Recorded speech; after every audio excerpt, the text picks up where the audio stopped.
Здраво, драги родители! Добро дојдовте на уште едно видео на Малиот принц за разбуденото семејство на тема оддалечување од слепото оживање.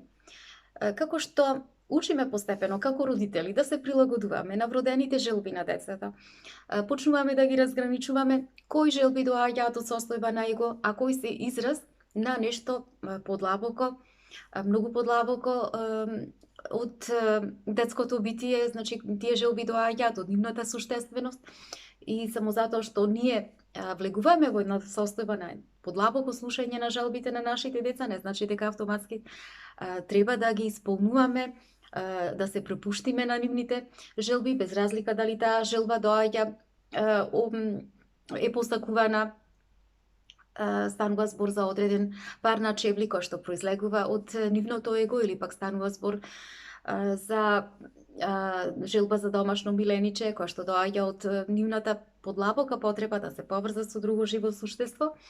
Меѓутоа, како и со се во свесното оживење, кога станува збор за желбите, прво ние дозволуваме да влезе таа желба во нашата свест, потоа ја оставаме да почива во центарот на нашето внимание, на свеста, односно во центарот на свесниот увид.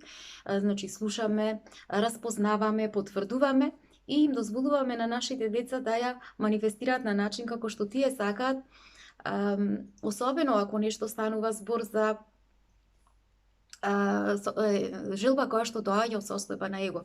Например, ако нашето дете побара пар на чевли, тогаш ние не брзаме да им ја оствариме таа желба, туку ги оставаме и ни дозволуваме да ја испитаат сами таа желба, дали навистина им е потребна таа желба во тој момент, зошто ја посакуваат таа желба, а потоа им помагаме да создадеме начини како да ја оствариме, односно да ја заработат таа желба во овој случај. Значи, ги учиме на некој начин да бидат снаодливи и одговорни.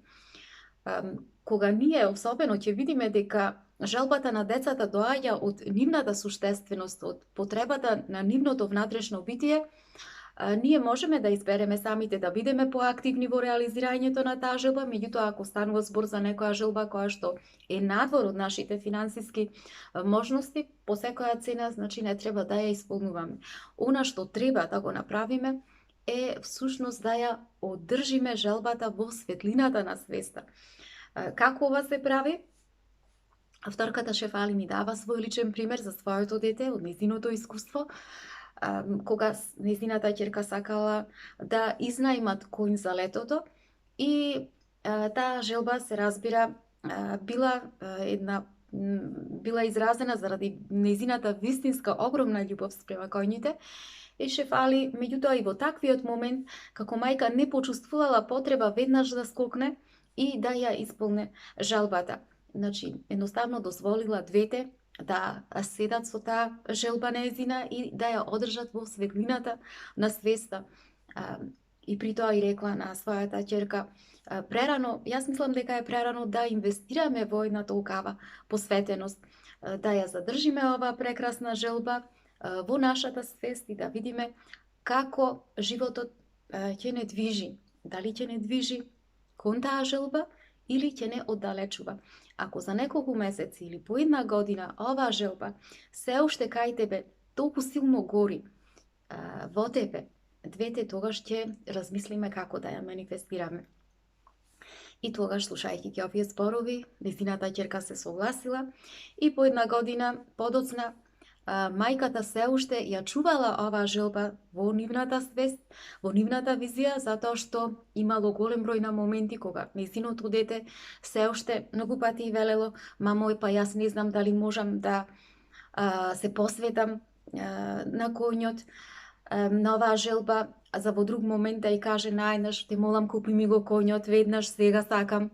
Значи, бидејќи таа не можела кај нејзината ќерка да види една постојаност во однос на нејзината желба.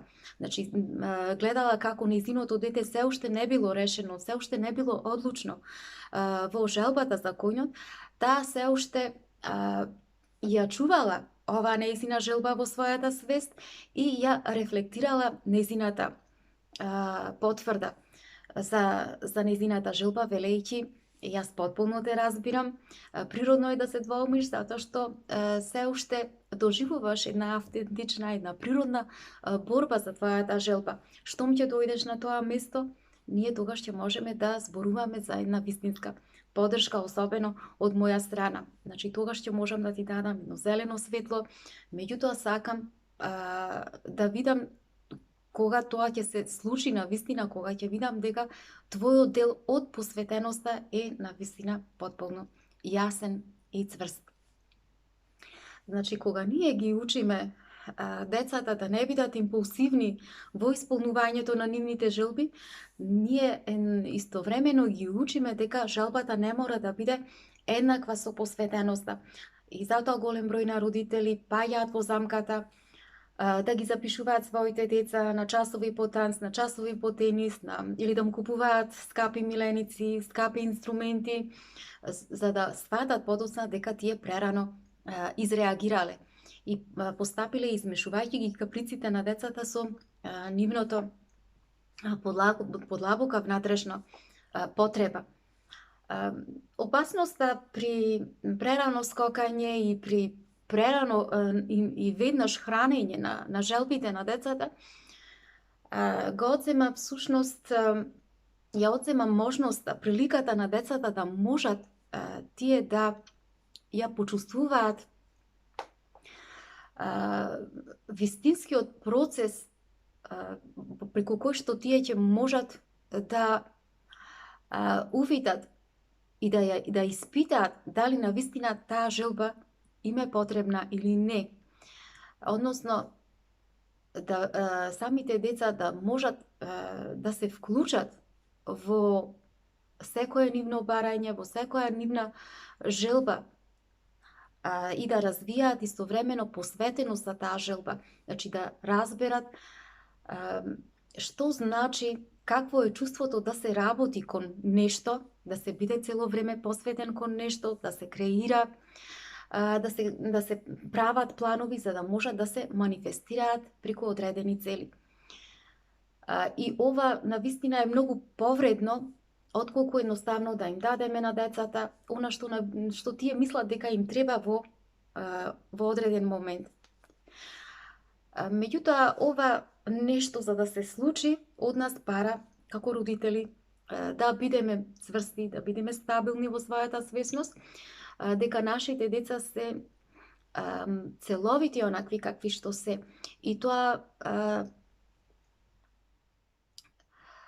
чувство, кога доаѓаме ние како родители со едно такво чувство на животно изобилство, една доверба дека нашите деца се целовити онакви какви што се, затоа што се способни тие да можат да ги остварат, да можат да ги манифестираат своите желби, меѓутоа кога тоа ќе биде вистинскиот момент.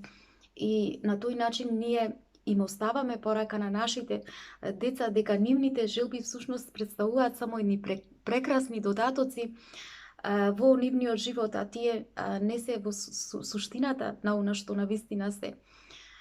Значи, кога сме свесни, кога сме стабилни родители, ние разбираме дека предметите не се нешто кое што можат да не задоволат на внатрешно ниво и тоа децата го гледаат и на тој начин тие почнуваат да ги искористуваат своите внатрешни капацитети и внатрешни ресурси и богатства.